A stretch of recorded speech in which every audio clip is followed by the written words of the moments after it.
Never heard him say the words, "I cheated."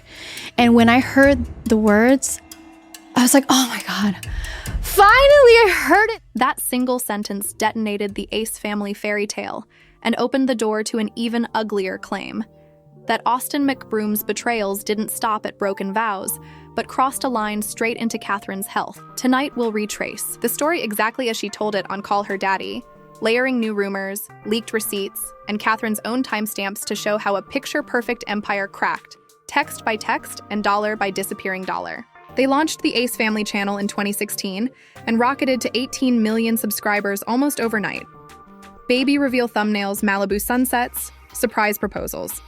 If fairy tales paid rent, theirs bought mansions.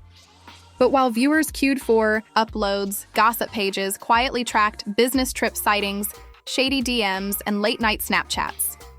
Catherine swears she trusted Austin back then, yet whispers kept circling, and every denial only sharpened the public appetite. But love can't outshout a phone that accidentally calls home. Fast forward to Miami 2019. Austin tells Catherine he needs a quick meeting.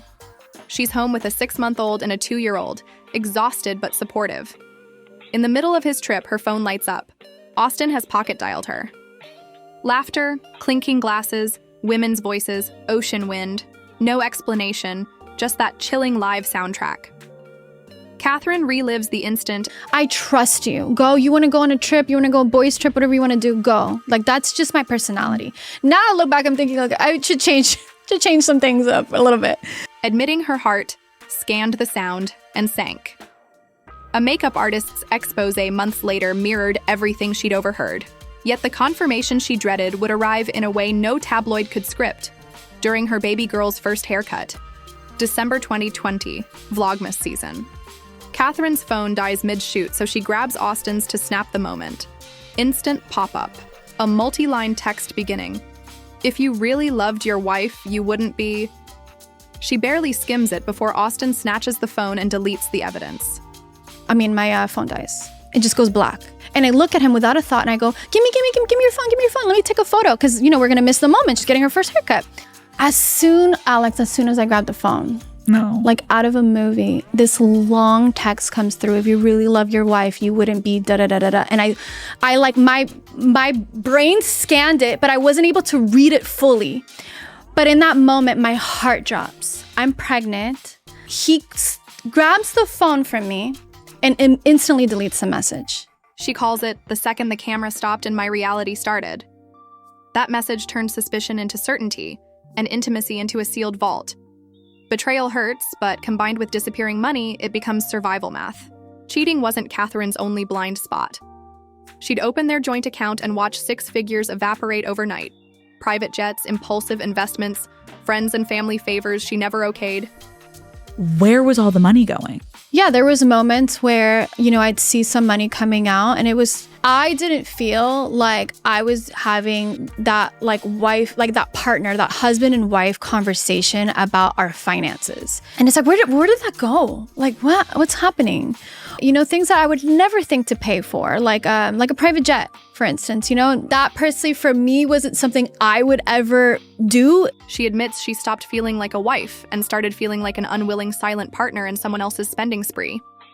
Each unexplained withdrawal deepened the gulf between them, proof that trust had leaked from every corner of their life, not just the bedroom. And that financial freefall was only the prelude to the foreclosure headline that would split their picture-perfect myth wide open. Catherine could forgive deleted texts for a while, but she couldn't ignore a bulldozer parked on her front lawn.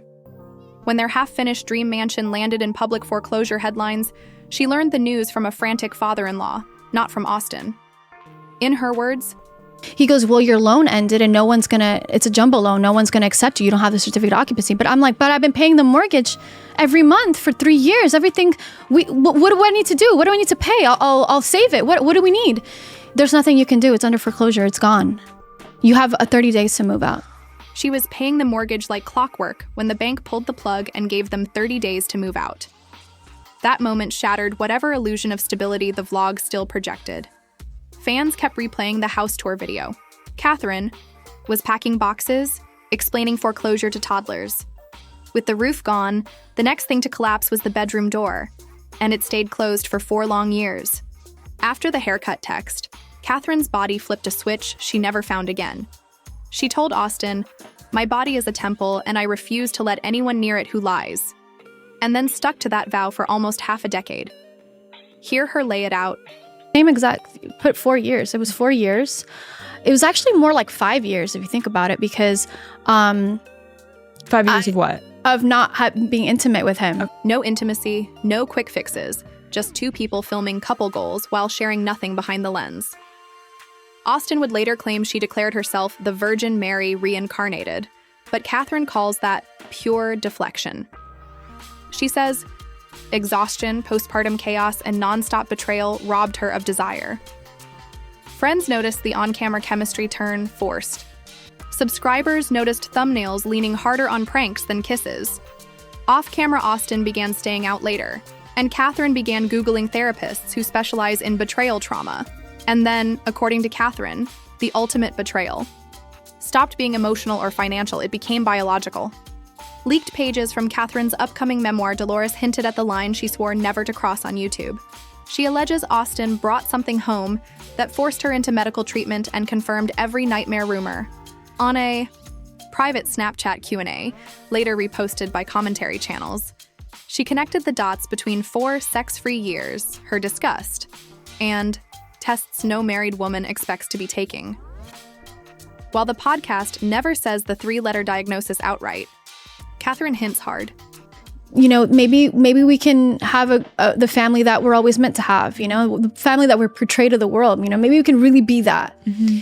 And I got pregnant, and then and then I found out he was cheating on me, and that was it. That was a never, ever, like... Never again. Never again. Explaining she felt disgusted and had no desire to be intimate once doctors confirmed what Austin's affairs risked. The internet filled in the blank with STD. Austin stayed silent except to say he would drop an atomic bomb. If pushed, then didn't. Whether courtroom evidence surfaces or not, the health angle turned a messy divorce into a viral cautionary tale. Fame may pay, but it doesn't vaccinate. Broken, bruised, and now spiritually restless, Catherine booked a one-way ticket to the Amazon and found the nerve to end it all before her plane even left LAX. At 33, the age she'd always called her pivot year, Catherine flew to a 10-day ayahuasca retreat deep in Brazil. She landed expecting peace. Instead, she says, the ceremony exploded her denial. 3 days in, during what she calls a Kundalini flash, she realized the marriage was already over. She describes the moment of clarity. Austin, I need to talk to you. It's like, hey, yeah, what's up? I was like, it's not a secret that our relationship is done and we're both unhappy. You know, I've been unhappy for a long time. I know you've been unhappy for a long time, and I want a divorce. And he's driving, okay. Stepping into Austin's car at the airport, inhaling and calmly saying, "It's not a secret we're both unhappy. I want a divorce." Austin's response, "Okay," was the quietest line he'd ever delivered, but for Catherine, it sounded like a gavel. They agreed to draft an exit plan, but within weeks, Austin tried filming a breakup video that Catherine vetoed for its half-truths. He secretly recorded her objections, she alleges, and saved the clip as insurance. The hamster wheel had finally stopped, but the fallout, book disputes, Amazon takedown attempts, and the kids' first 2-home Christmas was just beginning. In Ahai, our next chapter will watch that fallout unfold. Foreclosure headlines spark public sympathy. Austin's leaked Snapchat rants backfire, and Catherine's memoir hits pre-order despite every legal roadblock he can throw at it. For 7 years, Catherine begged for one honest sentence. It came, barely, after her memoir excerpt leaked. Austin phoned, voice low, and muttered 6 words she'd never heard. "Catherine, I cheated. I'm sorry." She tells Alex, I'm gonna be honest with you. It never felt apologetic, ever. Yeah. the line still never felt apologetic, ever. But hearing it out loud snapped a spell. The gaslighting haze lifted, and every yacht rumor hardened into fact. Audible proof spread through commentary channels within minutes, and sympathy, swung hard to Catherine. If she could endure years of denials, maybe the audience could endure the messy truth too. Austen tried to slam that truth shut by yanking her entire book off Amazon. When Catherine announced Dolores, a July 2025 memoir set to spill the darkest back-of-camera moments, Austen moved fast. He filed an infringement claim, demanded Amazon freeze sales, and blasted Snapchat with claims the chapters were lies.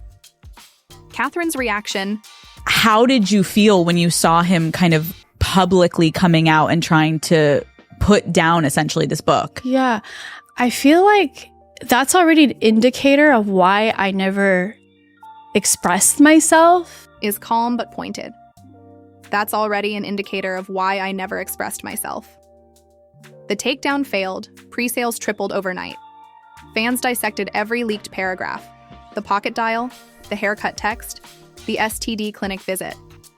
Meanwhile, Austen filmed a breakup video so carefully worded Catherine called it social suicide and refused release. He secretly recorded her veto, pocketing the clip like insurance, but the internet read that move as guilt, not proof. Viewers now had to choose sides, and the court of public opinion is merciless. First wave, Team Catherine trends on TikTok. Survivors of infidelity stitch her podcast tears, praising her restraint. Second wave, skeptic threads on Reddit ask why she stayed so long and whether ayahuasca blurred her memory. Catherine answers indirectly. I feel like I was like in a fishbowl and like I couldn't, like, it's like all these eyes pressing in on me and I'm thinking like, oh my gosh, I don't know. Do I protect or do I say my truth and then my whole life changes? Admitting she feared breaking millions of hearts by ending the channel, but finally chose her own. Austen posts a Snapchat selfie. Pink gaming chair, caption, atomic bomb canceled. Kids first. Viewers roll their eyes. The clip spawns. Reaction videos titled Bomb?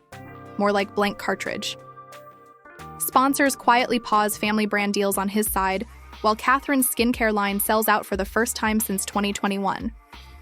As the comment sections keep score, Catherine closes, the camera on a word people rarely associate with scandals this messy. Catherine ends the interview with almost a whisper. What do you want to leave a lasting message with them today? I would say forgiveness is key. Forgiveness is key. Not clickbait, not revenge, just forgiveness. But she leaves the audience with a riddle. Can you forgive someone who infected your body and your bank account, yet still shares your kids' laughter every other week? Whatever. Viewers decide. One fact remains. Fairy tales don't teach antiseptic lessons. Sometimes the princess walks out carrying court documents and a prescription. And sometimes her last line isn't happily ever after, but a challenge. How would you heal from this? Thanks for watching. Hit subscribe for more deep dives because the next digital fairy tale might be unraveling as we speak.